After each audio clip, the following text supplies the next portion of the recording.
Before the break, we asked who was the first king to be buried in Westminster Abbey. Edward the Confessor, Henry III, Richard III. It was Edward the Confessor.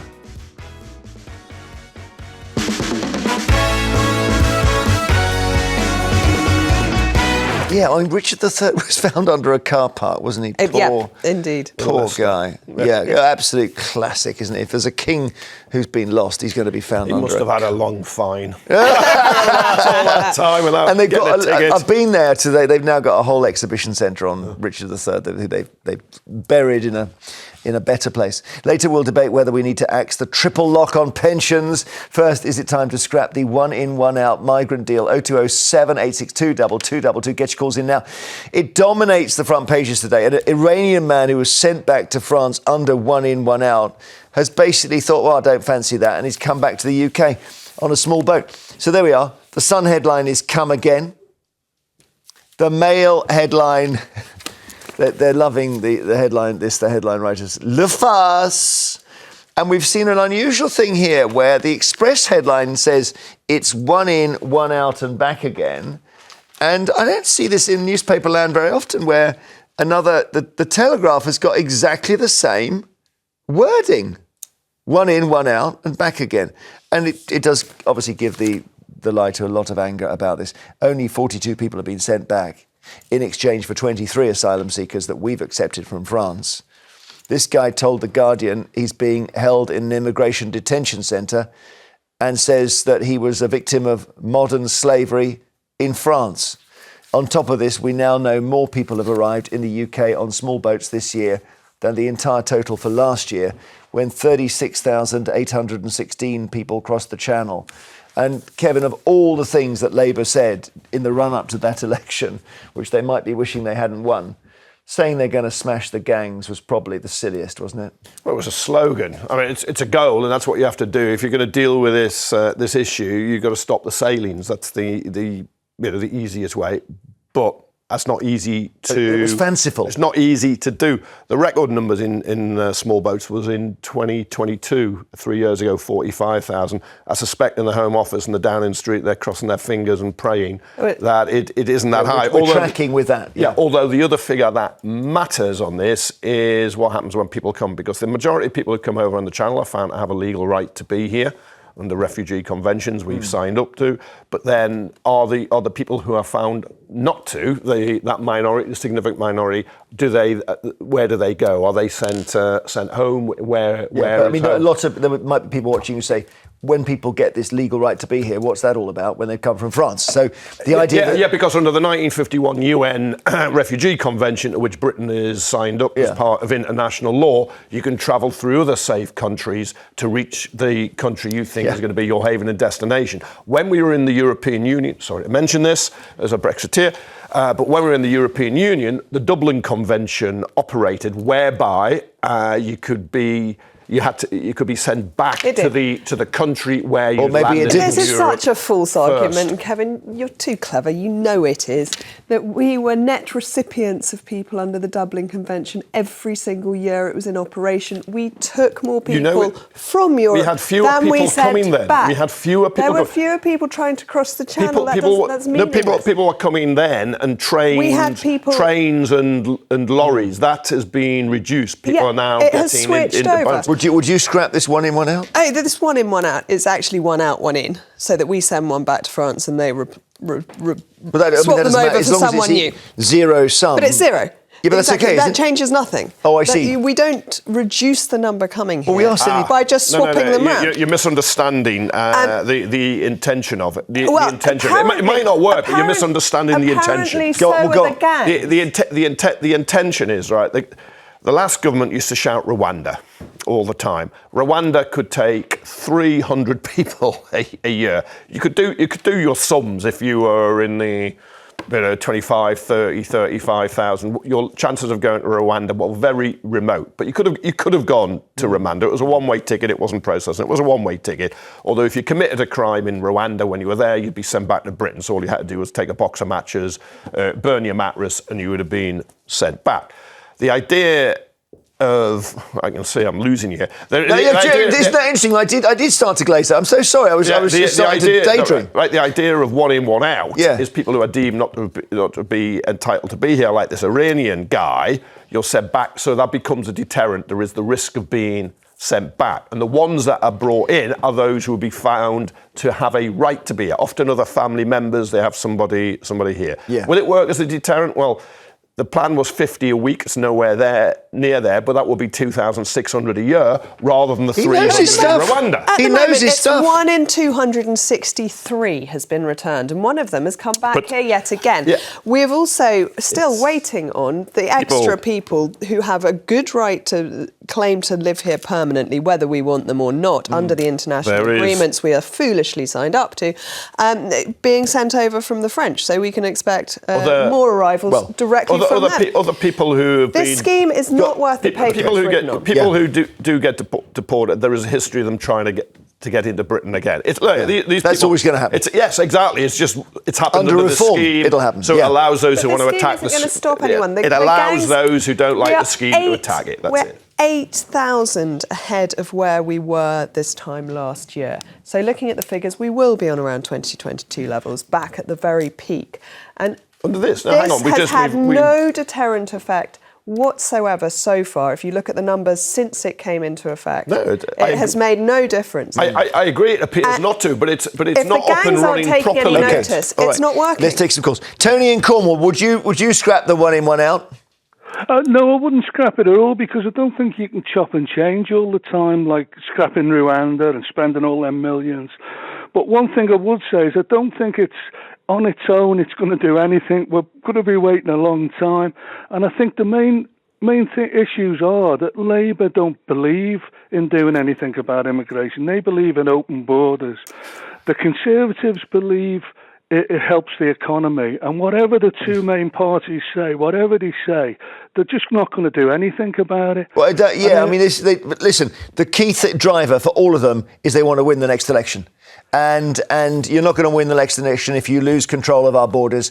That's just a golden rule. So Labour may not want to focus on this, but they're going to have to, and they are already. Don't you think they can do anything? Well, yeah, there's plenty of things they can do, but the political will's not there. I'll give you some things they could do now, is make it that anybody who comes over on the boats can never stay in Britain legally, but at the same time, make it easier as you possibly can for them to apply for asylum in France or in their home countries. Really bring that up to state. So so somebody applies in France and they're told no, they come anyway. Well, the thing is, at least you've looked at their application and decided that they don't qualify. At least you're sort of ahead of the game in that way.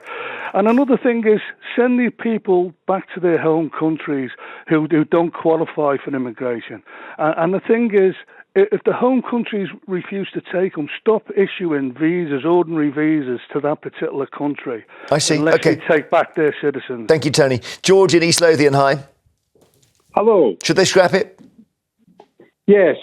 What they should do, Jeremy, is make it compulsory for anybody that comes in here to join the army, right? For 3 years. If they serve in the army for 3 years, then they can become a citizen. Well, I do sort of object to the idea of the army as a kind of dustbin for people we've got a problem with. I mean, it's this idea of if you're a criminal, you should go in the army. No. What? They wouldn't come over to join the army. Well, they might refuse to come over, yeah. Okay, but force them into so you give them all a gun and train them to use it. They could give them some training. They could put them into a building any sea defences or anything. Okay, yeah, all right. Because people have said, what Trump has done with the American army is put it it's basically now on the border between USA and Mexico. That's what the American army is doing now. And you've got a bizarre situation here where if we did the equivalent, you'd be putting migrants in uniforms and getting them to patrol our coastline. Or anything. It doesn't even matter. They don't need to get a gun. They could be in some building, roads, in a building. Anything. Okay, George, that's an interesting one. I just feel like it's always they say put them in the army.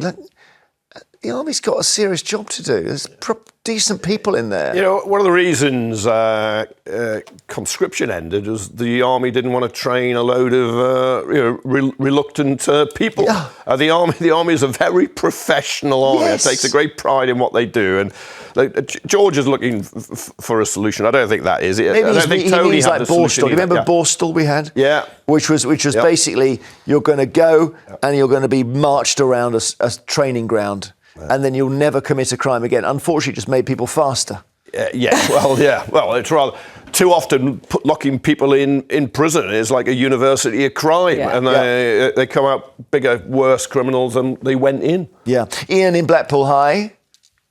Good morning, team. What would you like to say? We keep coming back to this one, Ian, don't we? We never really solve it.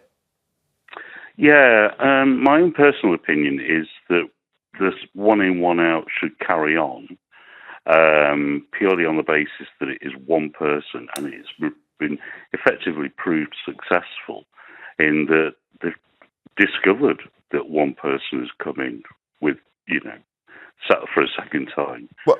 But also, sorry. So how's that made it successful? The guy has been sent away and has come back. Yeah, but he's been found to have come back. Oh, I see. In other words, we're across it. Yeah. Yeah, but my other point is, and I haven't really delved into it that much, but I may even have a solution for the Channel migrants. Go on. I don't know. But the distance between Calais and Dover is a small distance. 22 miles. As we know. Yeah. Yeah. Now, supposing that we actually... Where's this going, Ian? Where is this going? All right. So we bus all the migrants, or the majority of the migrants from Calais... Yeah. Over, and we over to where? Them over to Dover? To the Channel Islands, because the distance between the Channel Islands and Britain is far. It's longer, and that would deter, I think, a lot of. So we sort of say. I mean, bear in mind we're not in control of their movements. They're getting in dinghies. But we kind of say, this way, please, and we direct them. That's right. Away to the Channel Islands. Because it's far and away, much more difficult to travel on small boats, and we can process small boats than that's it. And the final thing is, all right, just one tiny little thing. Yeah. Hang on, Ian. Sorry, we've got to take our break, but do your thing, yeah. Okay. Can you look? When you've got time to look at I'm sorry about this. Don't worry. How the magnetic poles are switching. We're going to do that. Just you, and look at how and the effects that will have on the world. Okay, that's a priority. After the break, we're taking more of your calls on whether Stop it, Jeremy. Whether the one in, one out migrant deal should be scrapped. We'll probably stay on that topic if you don't mind. 0207 862 2222. We'll do the polls another day. See you shortly. Before the break, we asked, why did Arsenal recently apologise to Atletico Madrid after they came to their stadium? Was it about vegetarian food, the Wi-Fi, or the showers? It is because the showers were cold.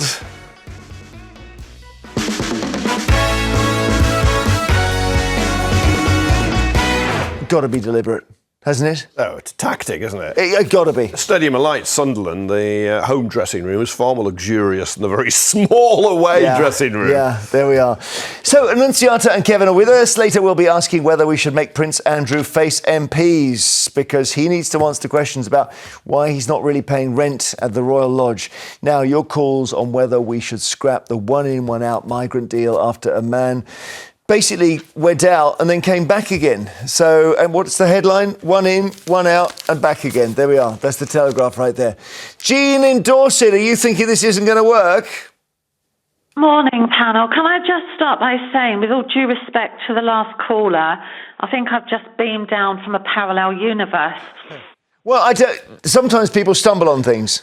So, if tomorrow you and I be laughing on the other side of our faces, if tomorrow the main story is the magnetic poles are switched. So let's be careful there, Jean. I'll concede on that. Now then, in, out, shake it all about. Yeah. How many times are they going to do that with the reported 160 who arrived yesterday? Yeah. I can tell you, based on my experience, my working life, whether people like to hear it or not, I've worked with these people, and I can tell you that the only deterrent they will ever understand is if they come here and you give them nothing. That is what attracts them, and until you deal with that, nothing is going to change. But we have charities who will step in then. You will end up with homeless, terrible. You think everyone in a hotel goes and sleeps on your high street. I don't know whether you could handle that as a deterrent. I don't know. Well, a very simple deterrent. You come in, you go straight back out. Well, you go straight back out, Jean? Those who are welcoming them at Dover can do a U-turn and put them back on the boat. And where's the boat going to go? I mean, that's it. France. We live in the real world. France isn't going to accept a load of people any more than we would in the reverse. I mean, that's why it's a complex problem. We mustn't lose sight. These are people. These are people, and want to make it, they come here because they want to start a new life, and they'll contribute hugely to our country. I think refugees should be welcome. I accept we have to control borders, but they are people. Jean is right. That we do need to remove them. Once they get here, we need to detain them and then remove them. That's what Rwanda was about. And it is part of a deterrent package. 300 a year, Rwanda. Whereby you do not put them in hotels. You do not put them in houses of multiple occupancy that are costing us billions. You need a system where you deal every year. You handle, far more than any of you handle cases quickly. People who are entitled to stay are entitled to stay, and allow them to work and pay their way because they don't come for benefits. Jean, what's wrong with that? Letting them get a bit more integrated into the economy so they're working and paying taxes. You're trying to teach your grandma to suck eggs here, Kevin. I've worked with these people, and I can tell you, the vast majority come here for one reason and one reason only. And I would say, how about those who want that to happen? How about they pay for them, and those who don't pay? Okay, when you say one reason, you've got to... what's the one reason, Jean? Benefits. Right, benefit. I thought you were going to say... Jean, many people who work with refugees, asylum seekers, migrants who come here will absolutely dispute what you say and say it's not true. OK, Jean, thank you so much. Thank you. Do ring again. John in London, hi. Hi, Jeremy. Hey, what's up? Starmer fails again. One migrant sent back to France under Starmer's way to stop the boats returns to Britain in the small boats. This has made Britain the laughingstock of the world. The latest total of migrants arriving in Britain surpasses the number of migrants for the whole of 2024, and there's still 2 months to go. Yeah, that's right. Another failure for Labour. Who are they going to blame this time? Well, they say they're sending people back faster than, anyone did before. There is one, yes. John, not one here, John, one there. Go on, Kevin. John, if you've deported somebody to France, how could you stop them trying again? I mean, how could you? You've deported them. You've successfully deported, but how could you stop them? How could you stop them trying again? They won't. They'll keep coming. Under this all in it. But you can't. So it's not just. As long as I can remember, people who've been deported have sometimes tried to come back. That's what the case here. There's problems with this scheme. It won't completely solve the problem. Maybe there is no real solution that will. Rishi Sunak used to talk about stop the boats. I noticed Starmer changed his language to smash the gangs because I don't think anyone will ever stop the boats. And it's a compliment to Britain. People want to come here. John, have you got a solution? Their lives again. John, what should we do? Because this thing of turning them around... No, they should listen to other people. I mean, they had a broadcaster this morning that suggested that the British and French governments together, they could control that long strip of land that the migrants arrive on. And that would solve the problem. I mean, two governments is much bigger than a gang of migrants. It's in the French, quietly, it's in the French interest for them to leave France. So they aren't ever going to police it for us. And France is too near. And if we do look back to Rwanda, it's notable that the Americans, who are actually massively reducing their illegal immigration problem, are now using the facilities the British paid for in Rwanda that's Keir Starmer, with no alternative, just scrapped. But they've been throwing people out to El Salvador who probably shouldn't have been thrown out. But anyway, they've gone full metal jacket on it. There's no doubt about that. And Thank you, John. There's huge opposition to it in the US. Last weekend, also millions of people support. marching, no more kings, saying Trump is acting like a king, because American citizens have been wrongly grabbed from streets, workplaces, because of how they look. homes. Yeah. But you know, Trump is elected, and we may be heading in that direction. Thank you for your calls. Later, we'll be asking whether Prince Andrew needs to face MPs over why he hasn't been paying rent at the Royal Lodge. After the break, we'll ask whether we need to stop the triple lock on pensions because it's going to be too expensive for any of our kids to have it or pay for it. 0207 862 2222. See you in a mo.